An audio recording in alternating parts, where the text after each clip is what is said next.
Président Abdel Fattah al-Sisi, pour votre aimable invitation et l'accueil convivial qui nous est réservé en terre égyptienne, parée de sa belle identité arabo-africaine et de son charme maritime.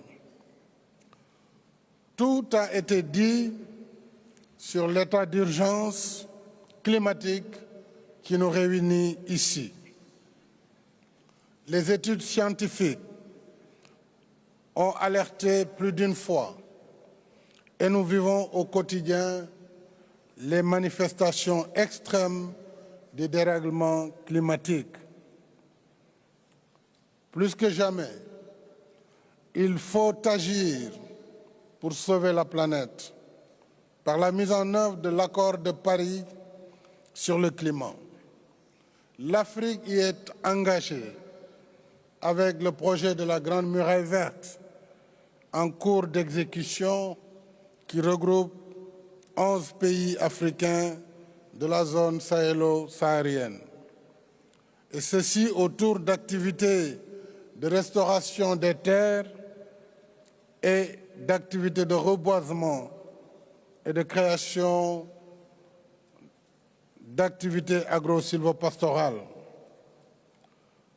Mesdames et messieurs, même si elle ne contribue que pour moins de 4% des émissions de gaz à effet de serre, l'Afrique souscrit à un développement sobre en carbone et résilient au changement climatique pour un objectif de neutralité carbone à un horizon raisonnable. Nous sommes pour une transition verte, juste et équitable, en lieu et place de décisions qui portent préjudice à notre processus de développement, y compris l'accès universel à l'électricité, dont 600 millions d'Africains restent encore privés. Je rappelle qu'avec la forêt du bassin du Congo, notre continent abrite également un quart de ce qui reste encore des forêts tropicales, offrant à la planète un de ces rares poumons verts, refuge de biodiversité qui contribue à la séquestration du carbone. Able to sequester carbon. We need to move ahead to adapt to climate change. We are certainly bearing the brunt and the cost of this.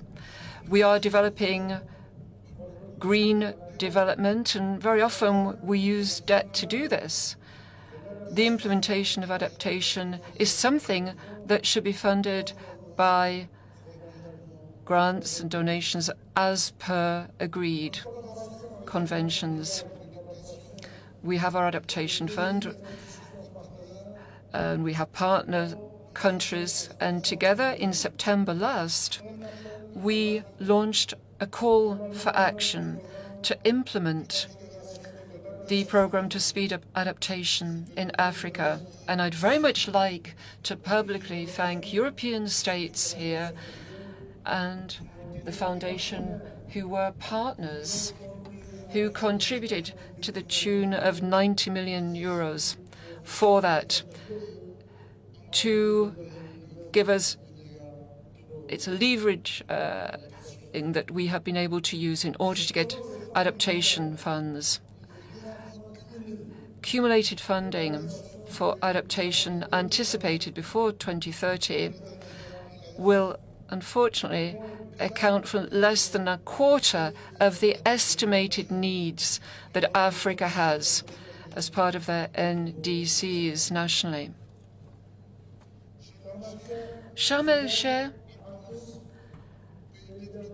I believe, both for developed and developing countries, offers us an opportunity to either make history or, if you like, be a victim of history. Make history by shouldering and honoring our commitments, including the 100 billion commitment to support adaptation efforts for developing countries. And it is, I have to say, hard to see this being entirely implemented. Being a victim of history, simply bearing the brunt of history, because we don't share our responsibilities. There have to be shared and differentiated responsibilities whereby those who pollute the most should pay the most in order to get our planet off this track of climate crisis. We have come as Africans to Shambhala in order to save our planet. We are determined to make history rather than simply be victims, passive onlookers of history. Together with our partners, we will do all we can to ensure that the Shambhala shake-up is not simply a business as usual, bearing in mind, and we've just seen the video, how this hangs over our humanity, but act for future generations as well as current generations. We cannot stay within the realm of promises, but have to move to action to solve and save our planet, our common home. Thank you.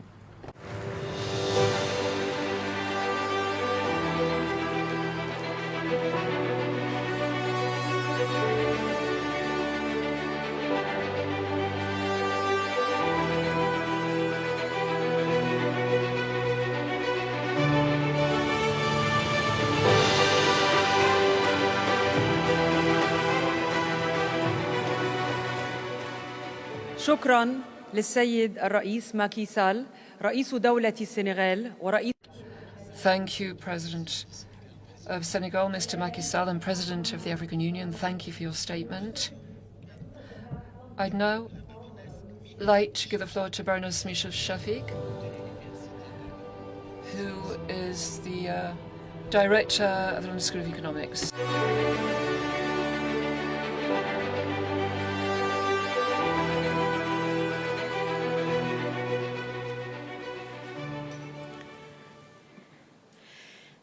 I am honored to speak here today in the country of my birth, a country that has been the cradle of human civilization for millennia, on a topic that will determine the future of human civilization and whether it lasts for more millennia. I'm an economist who's worked on development and environment issues for several decades, and I wanted to speak to you today about the economy of the future. But before doing that, let me start with a story from the past.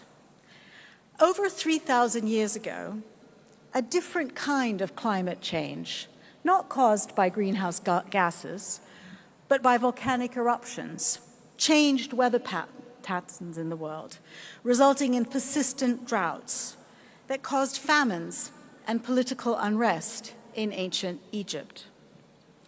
The pharaohs of the Ptolemaic dynasty, such as Cleopatra, went to great lengths to adapt, transferring grain from productive regions to drought-plagued areas, opening up grain stores, crossbreeding cattle to develop heat-resistant animals, and providing tax relief. These foresighted efforts by the pharaohs managed to prolong the Egyptian empire for a half a century more. But ultimately, one of the greatest empires that the world has ever seen collapsed because of the effects of climate change. The difference between then and now is that we are the cause of today's climate change, and we have the means to stop it by changing our economy. So what could the economy of the future look like? We have a choice. It could be one based on familiar technologies, markets, and institutions. We could continue with polluted air and water, where our children suffer from respiratory diseases and 8 to 10 million people die each year from air pollution. where our economies are struck by frequent shocks caused by unpredictable weather changes, which cause catastrophic losses, where people have to move across borders as their livelihoods are destroyed by rising sea levels, persistent droughts, and rising temperatures, and one where the natural world continues to diminish. I can also paint a very different picture of the economy of the future, one in which we make the needed investments and create cities in which we can move and live and breathe and thrive, one in which the food we eat regenerates the earth rather than depletes it, where our economies continue to grow, and especially in poor countries, livelihoods and living standards continue to improve, but where this growth is greener, more stable, and where human well-being is enhanced by supporting and protecting nature and the ecosystems on which all life depends. Just as we had an industrial revolution that transformed our economies in the 19th century, and a green revolution which transformed agriculture in the 20th century, we need a green industrial revolution in the 21st centuries that makes our economies more sustainable. That low-carbon economy is one where there are huge opportunities for innovation and new technologies and a more attractive way of life. So how do we get this economy of the future? We know it will take a great deal of investment. Meeting the climate goals of the Paris Agreement requires investment on the scale of about $4 to $6 trillion per year globally. We know we are in difficult economic times with war, recession, and inflation. Where will the money come from for this new investment? In tough times, we need to use our limited resources most efficiently. And given the history of climate change, we need an appropriate balance between responsibility and resources. And as we learned during the COVID pandemic, when we try and tackle global problems from national silos, it is more expensive and less effective. So we need to do this together. Public sector investment will play a key role in many parts, particularly in the advanced economies. Despite current fiscal constraints, these investments can be financed because they will generate positive returns.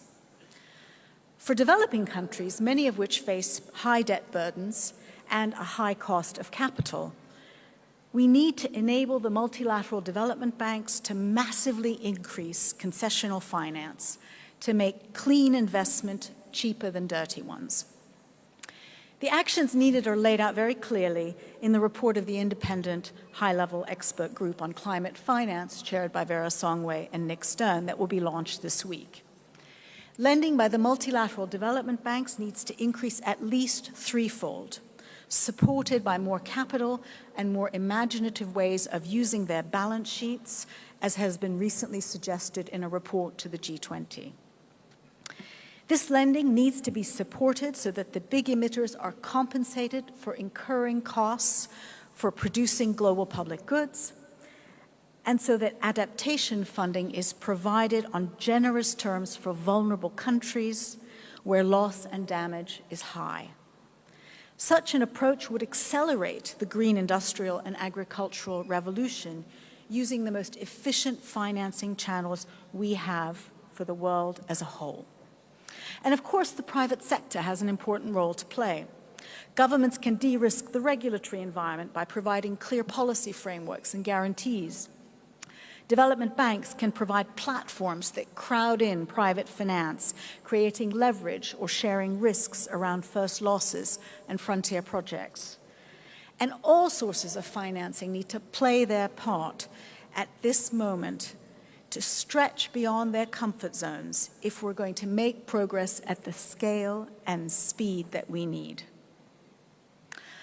I applaud the Egyptian government's focus on adaptation and Africa at this COP. Africa is responsible for only 1% of the stock of global emissions, but will be hardest hit by climate change. That cannot be right. At the same time, many African countries are rich in sunshine, wind, rivers, and forests.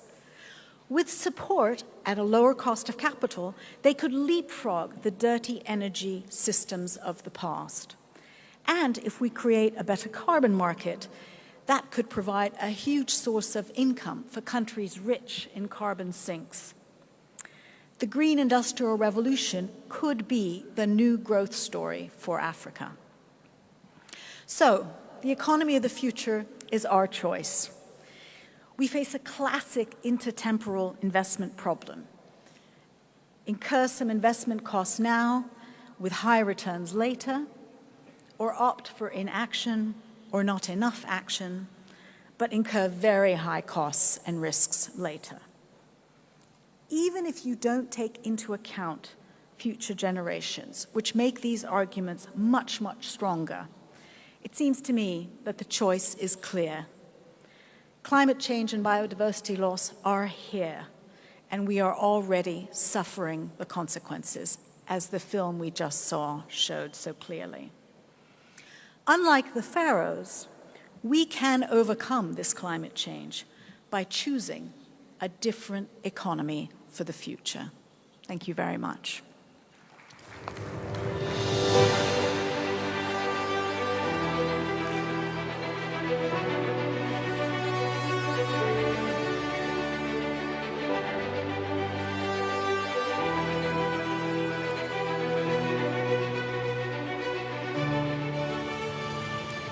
شكراً للبارونيس مينوش شفيق رئيسة جامعة لندن للاقتصاد. I would like to thank Baroness Minouche Shafik of the London School of Economics. Young people are the force behind the future, and they offer humanity a bright future. We will now listen to a young lady who has adopted a cause on behalf of all of humanity and has worked to fight climate change herself. I would like to give the floor to Ms. Leah Namugerwa, a climate activist from Uganda.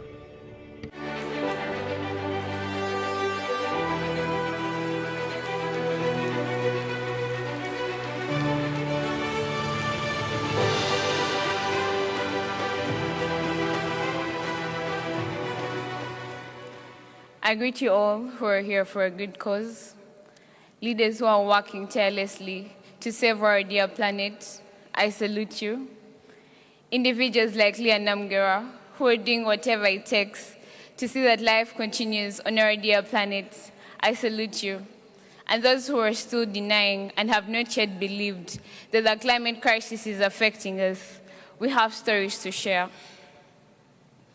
I and many young people were robbed from our future. We've been forced to grow, to act, to think like adults, because we cannot watch as our future is shut, our dreams put to an end, our home, Mother Earth, burning, heating in drought, and we do nothing. When I was 14 years old, I saw landslides killing so many people due to harsh weather conditions. These images have disturbed me and cannot allow me to rest until something is done about the changing climate. Individually, everyone has a role to play to save our dear planet. At such a tender age, I started a project called Birthday Trees when I was turning 15 years of age. I plant trees on people's birthdays as one of the ways to fight climate change. I have a goal of planting 1 million trees and more. What is your goal? It is the rule of nature living for others. Because plants do not eat their own food, rivers do not drink their own water. I don't believe it is justice to the young generation when our rivers and lakes are polluted. I don't see justice when big polluters are untouchable. Is it justice for the world leaders to choose profits over lives? COP27 has been nicknamed the African COP. If COP27 is to truly deliver we must face some real truth. Some truth that will face decades of inaction from world leaders. Some truth that the world is in a state of emergency because of fossil fuels. Some truth that Africa contributes less than 4% of the carbon emissions, but we suffer the most. The future is at stake, mostly young children. We're not sure whether we are heard when we speak or we're just ignored. But let the African COP be a different COP.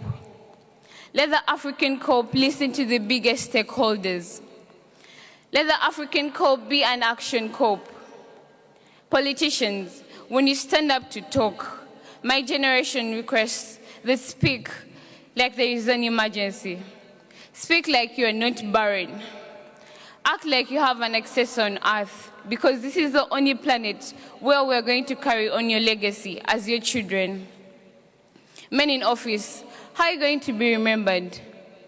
Do you wish to be remembered as one who did a lot of nothing while in power? Fellow delegates on the conservation front, the world is looking upon us to come up with an ambitious action plan that majorly benefits people. A sustainable plan that predicts a bright future. The time to force action is right now, right here at the African COP. I believe we can do this together. Thank you.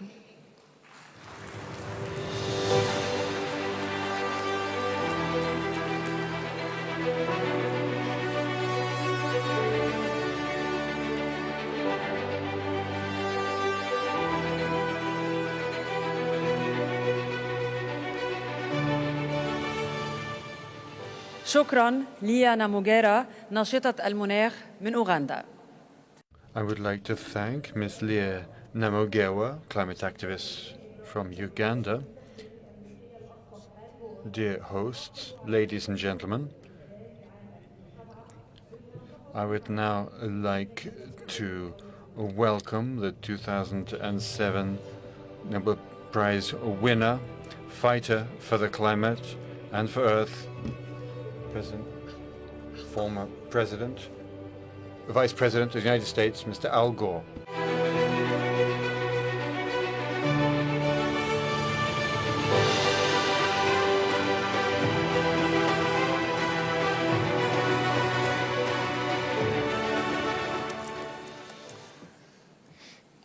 Your Royal Highnesses, Your Majesties, heads of state, excellencies, ladies and gentlemen, distinguished guests, it is a great honor to be able to play a part in this opening ceremony of the 27th Conference of the Parties. Mr. President, thank you. Mr. Secretary General, thank you for your leadership of the entire world. We are all here today because we continue to use the thin blue shell of atmosphere surrounding our planet as an open sewer. Today, as every day, we are spewing 162 million tons of man-made, heat-trapping, global warming pollution into the sky. It adds up and accumulates and lingers there. On average, each molecule lingers 100 years, and the accumulated amount now traps as much extra heat as would be released by 600,000 Hiroshima-class atomic bombs exploding every day on our planet. That's why we're seeing these disasters. And the pattern is very clear. It's getting steadily worse. We have a credibility problem, all of us. We're talking, and we're starting to act, but we're not doing enough. It is a choice to continue this pattern of destructive behavior. We have other choices. In my faith tradition, I learned a teaching that is common to all three of the Abrahamic religions, that God has set before humanity a choice between blessings and curses, between life and death. We face that choice today. We can continue the culture of death that surrounds our addiction to fossil fuels by digging up dead life forms from eons ago and burning them recklessly in ways that create more death, including 8.7 million people every year that die from the air pollution, principally caused by the burning of fossil fuels. The curses that we are continuing to choose are ever more apparent. We saw them on that amazingly powerful film, 1/3 of Pakistan underwater, 1,700 people killed. A heat wave in China that lasted 70 days with the heat above 40 degrees, 104 Fahrenheit, over a vast area of China. Stronger storms, bigger downpours, rain bombs, worse floods. Another million displaced in Nigeria 2 weeks ago. Another million in Chad a few days after that. The Nile Delta being salinated, just as Hannibal's fields were salted. We are causing the salting of the greatest agricultural area in Egypt, as well as in the Mekong Delta and elsewhere. Droughts are drying up the mighty Mississippi River in my country, the Tigris and the Euphrates in the cradle of civilization, the Po River in Italy, the Loire in France, the Rhine in Germany. All over the world, the greatest reservoirs in North America, Lake Mead and Lake Powell, are reaching what is called dead pool status. Starvation and famine in the Horn of Africa, devastation in Madagascar. And the areas of our world that are presently considered by doctors uninhabitable because of the combination of heat and humidity are relatively small today, but they are due to expand to the point where experts are predicting as many as 1 billion climate migrants crossing international borders in the balance of this century. Think of the millions that are crossing borders now and the xenophobia and authoritarian populism that is caused by a large surge of refugees. And then imagine, if you will, what 1 billion climate refugees would do. It would end the possibilities of self-governance. We have to act. We know that tragically, across the nations of Africa, these impacts are even worse, and in the Pacific Islands and elsewhere, and the poor suffer the most. The late Archbishop Desmond Tutu said climate change is the apartheid of our times. We don't have to choose curses. We can choose blessings, including the blessings of renewable energy. We are now in the early stages of a sustainability revolution that has the magnitude of the Industrial Revolution and the speed of the digital revolution. If we invest in it and stop subsidizing the culture of death, we can save ourselves. Dollar for dollar, each dollar spent in renewable energy creates 3 times as many jobs as dollars spent in fossil energy. And this sustainability revolution is massively deflationary at just the time when the world is trying to find new ways to battle inflation. The International Energy Agency has called solar energy the cheapest energy in the entire history of the world. And Africa can be the renewable energy superpower. Africa has 40% of the entire world's global potential for renewables. The potential for solar and wind in Africa is 400 times larger than their total fossil fuel reserves. And these are real possibilities. This is not pie in the sky. If you look at all of the new electricity generation installed worldwide last year, 90% of it was renewable because it is cheaper almost everywhere, and in 2 years it will be cheaper in 100% of the world. But it is not enough to simply increase our support for clean energy if we are simultaneously backtracking on our commitments against developing and financing fossil fuels. The world's leading scientists and have told us that any new fossil fuel development is incompatible with 1.5 degrees as the limit to the temperature increase. Mr. Secretary General, you said we are on a highway to climate hell. We need to take our foot off the gas. We need to obey the first law of holes. When you're in one,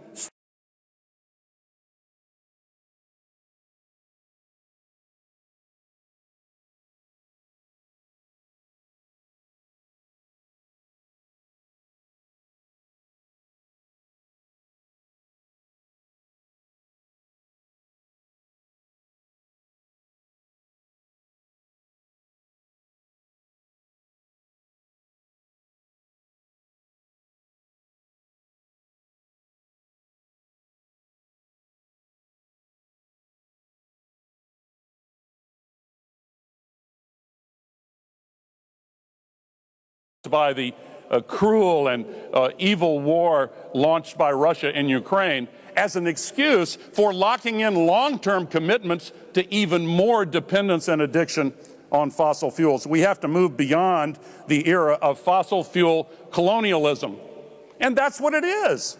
The dash for gas in Africa is a dash for gas to be sent to wealthy countries. We have to remove the barriers to the trillions needed for climate finance. And the scale of what is needed can only be provided by the private sector. I support governments paying money for loss and damage and adaptation, but let's be very clear that that's a matter of billions or tens of billions. We need $4.5 trillion per year to make this transition, and that can only come by unlocking access to private capital. In the United States and in Canada, if you look at all of the financing of renewable energy, 96% of it comes from the private market.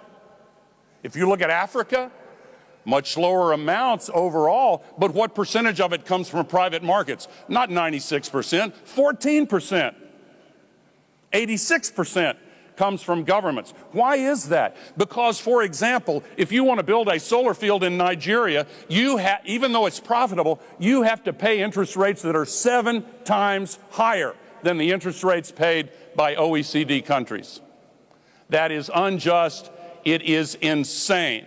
That is what the World Bank and the multilateral development banks are supposed to address. We need to reconvene Bretton Woods and completely revamp and reform the World Bank system and make access to private capital available for developing countries. This is a moment for a global epiphany. It is not time for moral cowardice and reckless indifference to the future of humanity. If you want an example of reckless indifference, just recall the banker who said earlier this year in discussing the impacts of the climate crisis, "Who cares?" When he was fired, it reminded me of the famous writer who said that in the highest reaches of business and politics, a gaffe is often when someone accidentally tells the truth. The truth is that all of us have limitations and weaknesses and vulnerabilities, but as human beings, we also have the God-given ability to rise above those limitations. The greatest leader of my country, Abraham Lincoln, once said, "The occasion is piled high with difficulty, and we must rise with the occasion." As our case is new, we must think anew and act anew. We must disenthrall ourselves, and then we shall save our country, and that is the way we can save our world.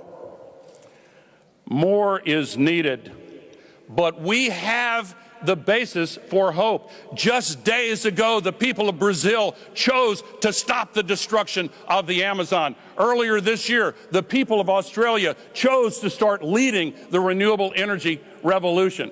Earlier this year, the people of my country chose leaders who enacted at long last the biggest and most ambitious climate legislation in the history of the world. The world has passed and enacted the Kigali Amendment. We have the basis for hope. If we actually do reach true net zero, the scientists tell us temperatures will stop going up with a lag time of as little as 3 to 5 years.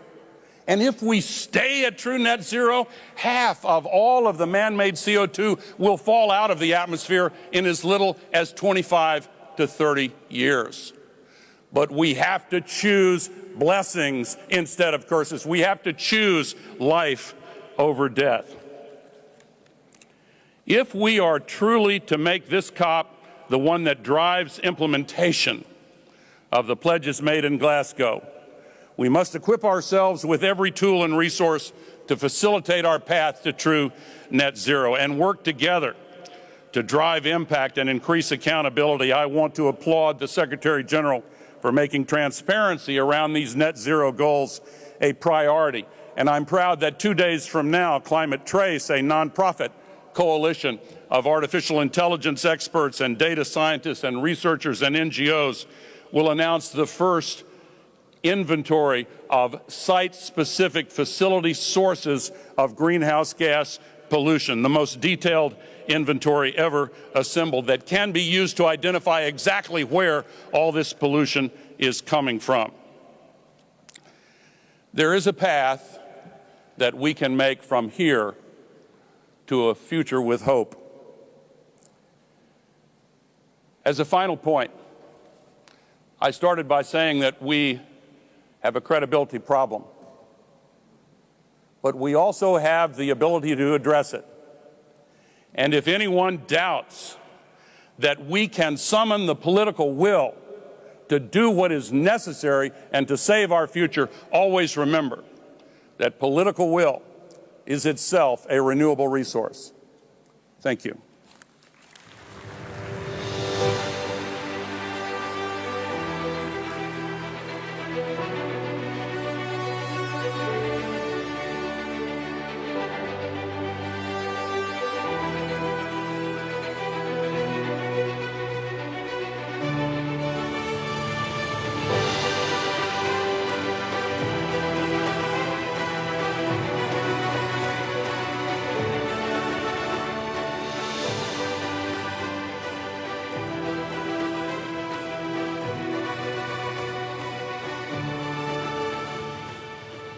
شكرا.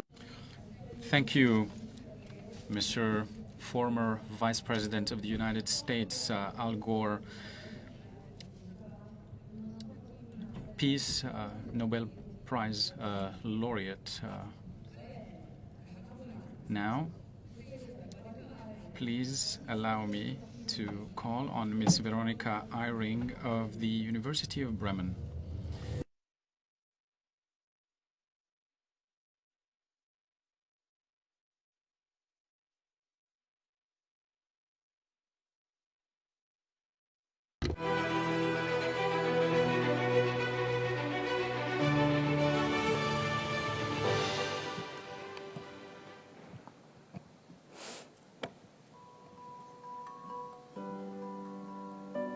Dear ladies and gentlemen, distinguished excellencies, recent climate change is unprecedented. We all know and feel this, but still, atmospheric levels of greenhouse gases reach new record highs every year.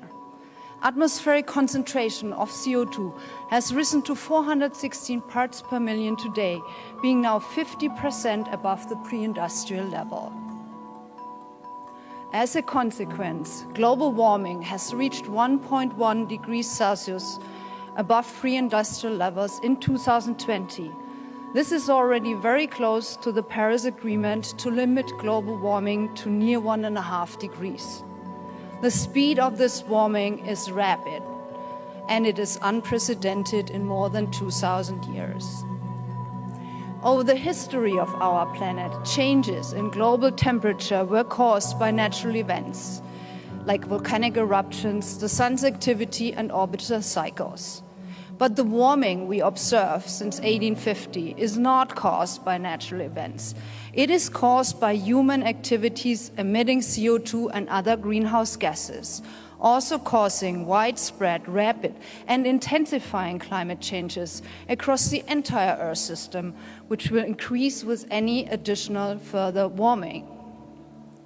In every region of the world, we are seeing out-of-control climate impacts, with extreme events becoming more frequent and more severe.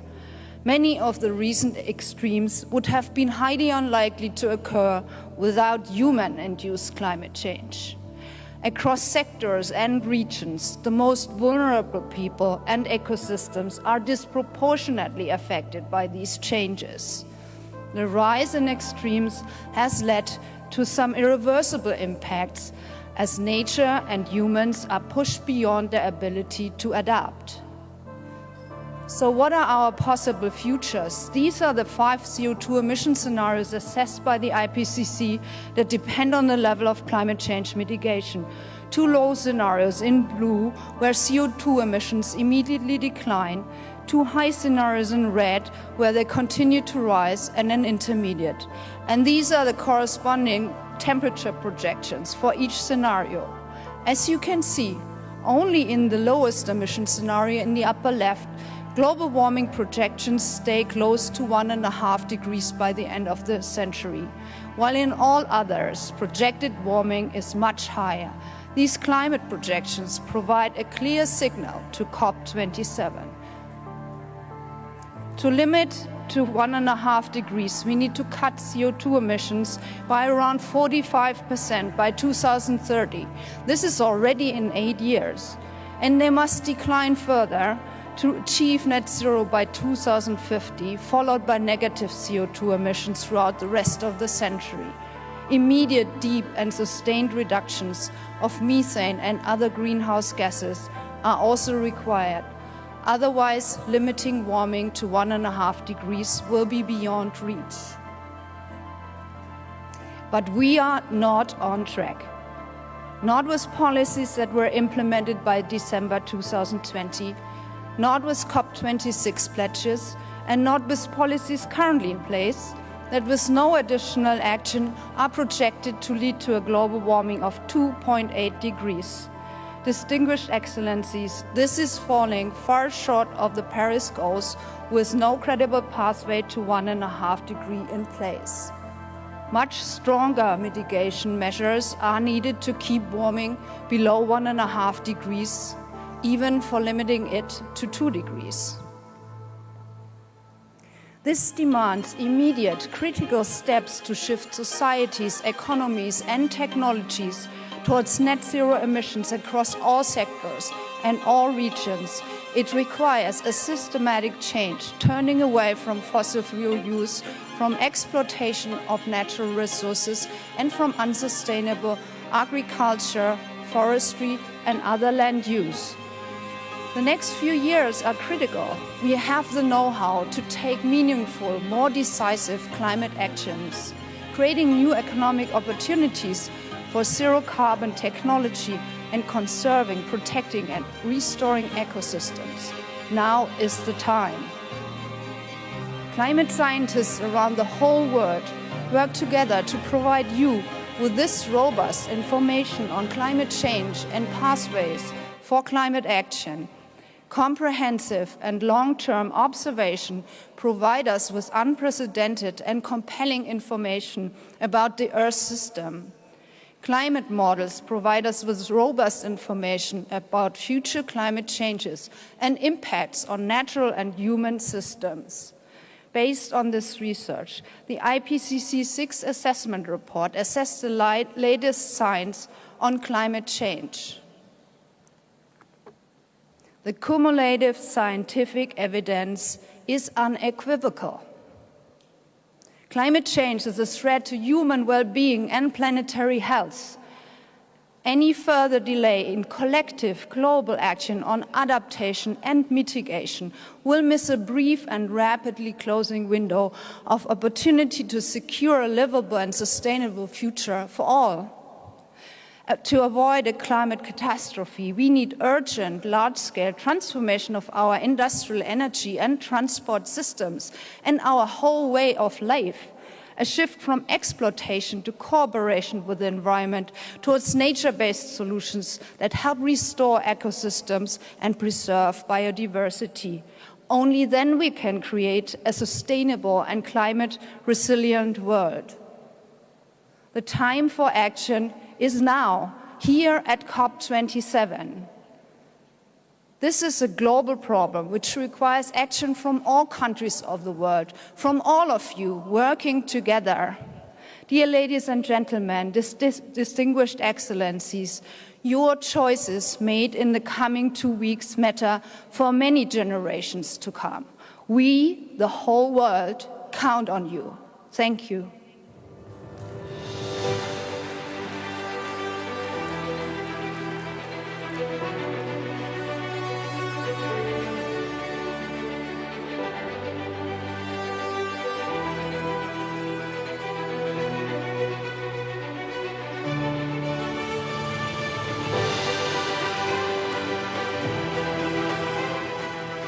شكراً. Thank you, Ms. Veronica Eyring, head of the Assessment and Analysis of the Earth Ecosystem at the University of Bremen. And now, please welcome with me Ms. Mia Mottley, the Prime Minister of Barbados.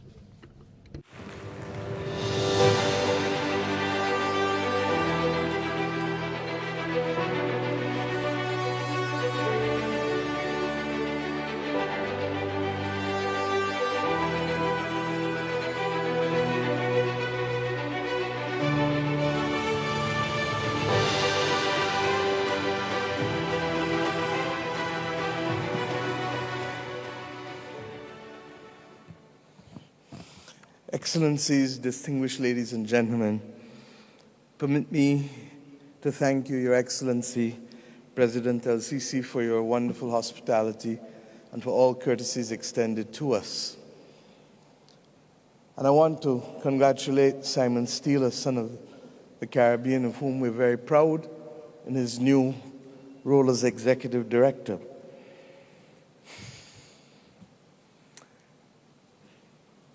I came here to say a few things, but the chorus that we've had from this stage has been clear. I don't need to repeat that we have the power of choice. Every speaker on this platform has done that. I don't need to repeat that this is the COP that needs action. All of us, as a chorus, have said that. I don't need to repeat the horror and the devastation wreaked upon this earth over the course of the last 12 months since we met in Glasgow, whether the apocalyptic floods in Pakistan, or the heat waves from Europe to China, or indeed, in the last few days in my own region, the devastation caused in Belize by Tropical Storm Lisa, or the torrential floods a few days ago in St. Lucia. We don't need to repeat it, because a picture spoke 1,000 words earlier. But what we do need to do is to understand why we are not moving any further. 1.5 to stay alive cannot be that mantra. And I take no pride in being associated with having to repeat it over and over and over. We have the collective capacity to transform. We're in the country that built pyramids. We know what it is to remove slavery from our civilization. We know what it is to be able to find a vaccine within 2 years when a pandemic hits us. We know what it is to put a man on the moon, and now we put in rover on Mars. We know what it is. But the simple political will that is necessary, not just to come here and make promises, but to deliver on them and to make a definable difference in the lives of the people who we have a responsibility to serve, seems still not to be capable of being produced. I ask us how many more and how much more must happen. And I say so because there is no simplicity in it. We get it. I come from a small island state that has high ambition, but that is not able to deliver on that high ambition because the global industrial strategy that we have has fault lines in it. Our ability to access electric cars or our ability to access batteries or photovoltaic panels are constrained by those countries that have the dominant presence and can produce for themselves, but the global south remains at the mercy of the global north on these issues. But it isn't only in that. We heard Al Gore just now speak about the difference in the cost of capital to those of us in the global south. And I ask us, how many more people must speak before those of us who have the capacity to instruct our directors at the World Bank, is that called the International Bank for Reconstruction and Development only for the 20th century? At the IMF, which at least has been trying more than the World Bank? How many more countries must falter, particularly in a world that is now suffering the consequences of war and inflation, and countries therefore are unable to meet the challenges of finding the necessary resources to finance their way to net zero? This world looks still too much like it did when it was part of an imperialistic empire. The global north borrows between interest rates of between 1% to 4%. The global south of 14%. And then we wonder why the just energy partnerships are not working. Similarly, we ask ourselves if countries that want to finance their way to net zero and want to do the right thing can't get the critical supplies, will they not have to rely again on natural gas as that clean bridge? This is the bald reality. And we have come here to ask us to open our minds to different possibilities. We believe that we have a plan. We believe that there can be the establishment of a climate mitigation trust that unlocks $5 trillion of private sector savings if we can summon the will to use the SDRs, 500 billion of SDRs, special drawing rights, in a way that unlocks. We believe that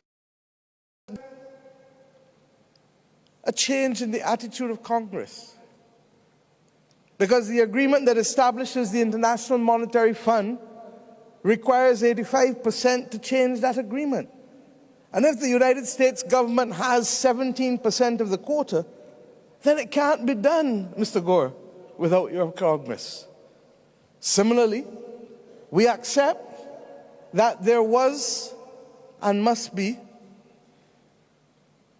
a commitment to unlocking concessional funding for climate vulnerable countries. There is no way that developing countries who have been graduated can fight this battle without access to concessional funding. We heard it on this stage from the head of my old alma mater at LSU.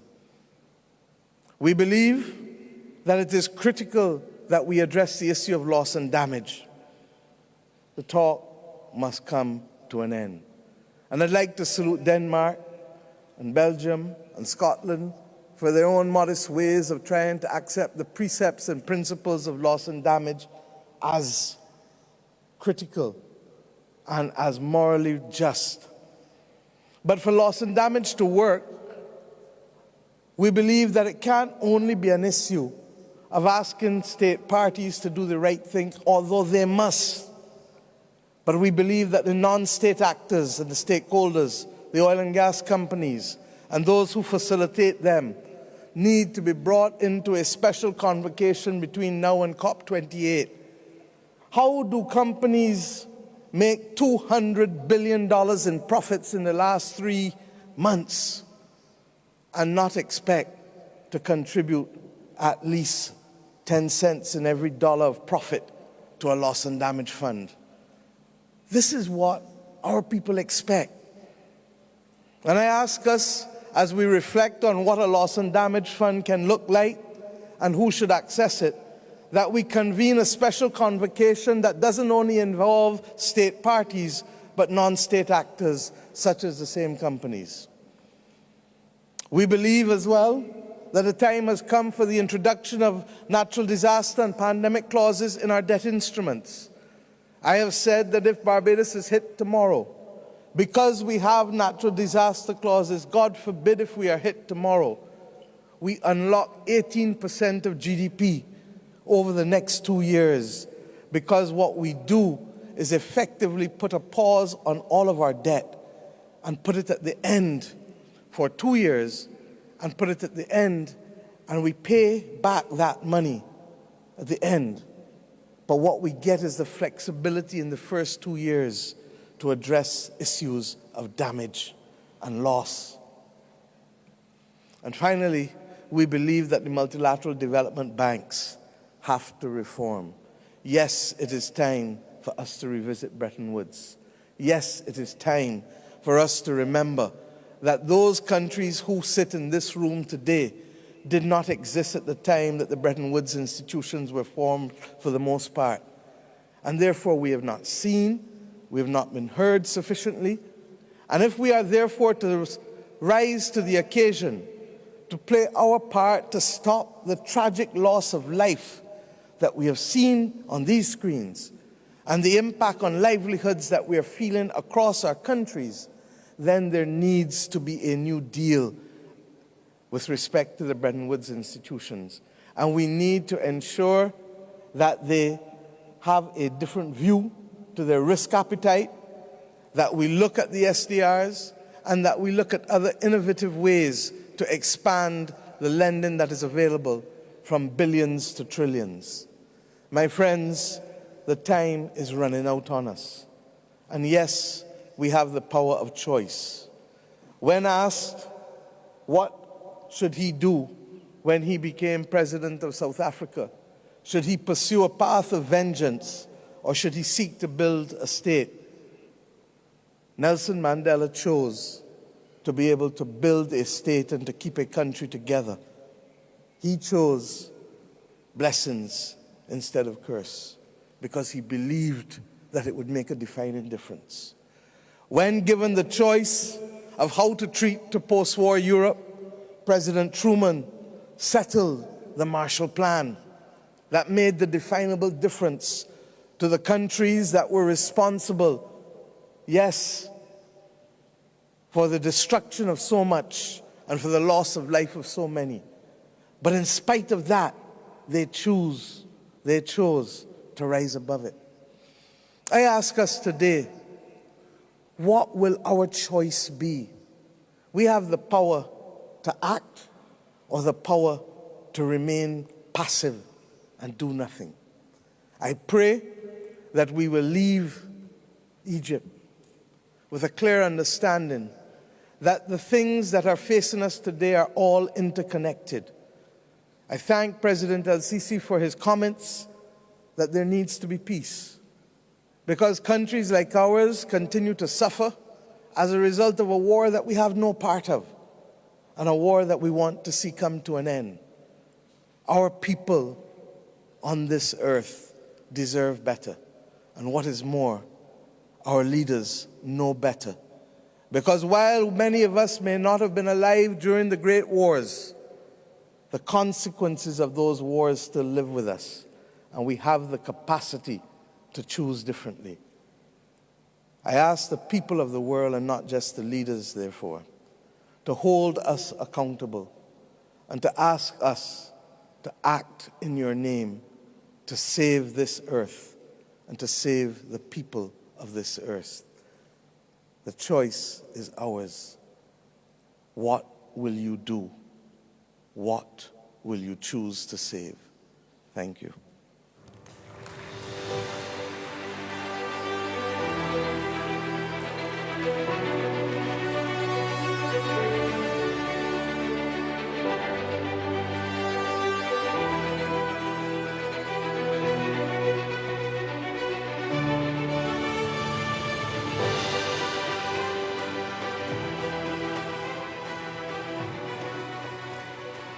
شكراً للسيدة ميا موتلي رئيسة وزراء دولة بربيدوس. هناك العديد من الطرق للتعبير عن هذه الظاهرة التي There's several ways of describing this phenomenon which is harming our planet.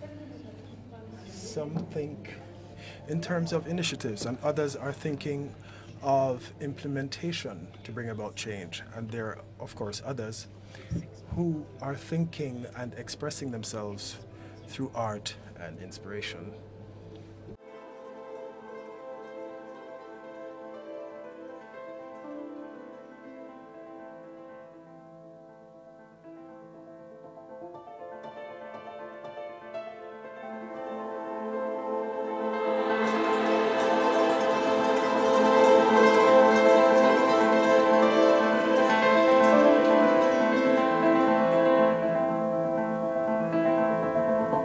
She nourished them with her love.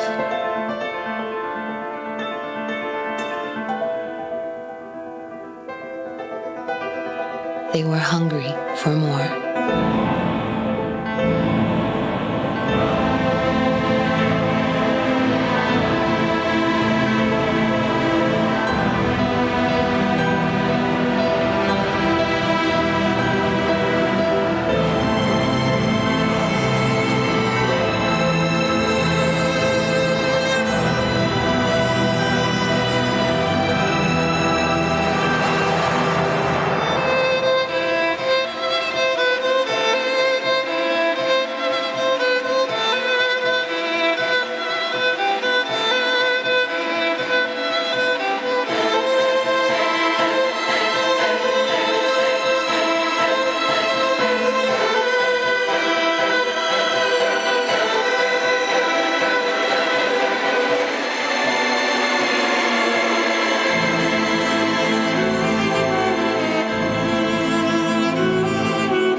Dry, ill, taking all that she's got.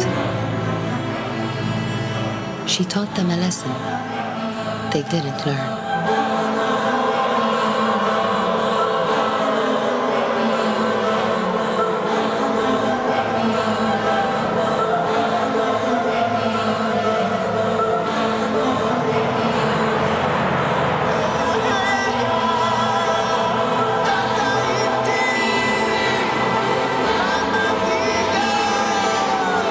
Instead of loving her, they flood her with hurt.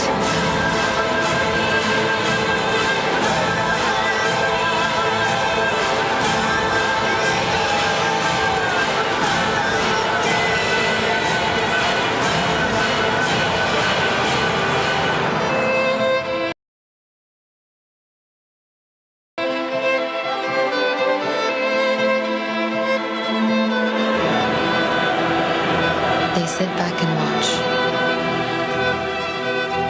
as the trees burn, coastlines flood, the land that bears, the seas rise, the ice melts.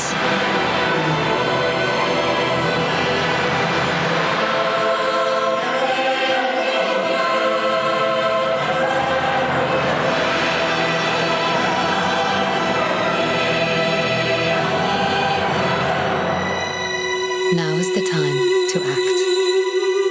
Together, we can heal Mother Earth. Together, for implementation.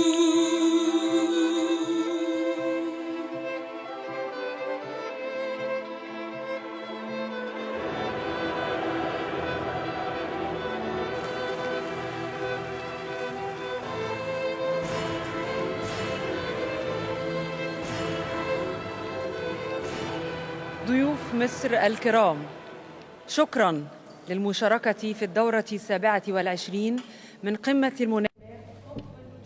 thank you for your participation in the opening ceremony of the 27th session of the Conference of Parties here in Sharm el-Sheikh, city of peace, city of the environment, city of hope.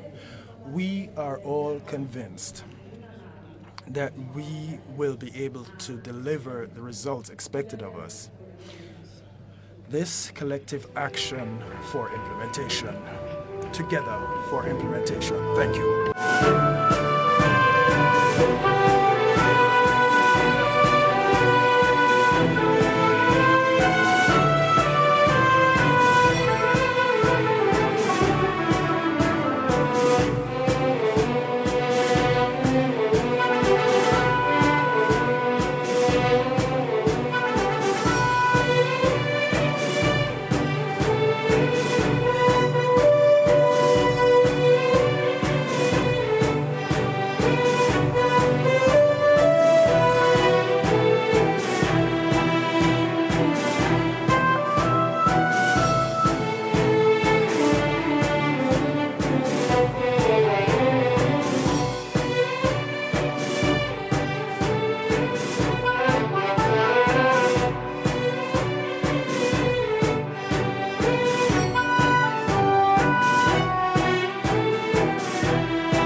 Ladies and gentlemen, our distinguished guests, kindly exit the hall to prepare for the upcoming session scheduled in 1 hour. Thank you very much.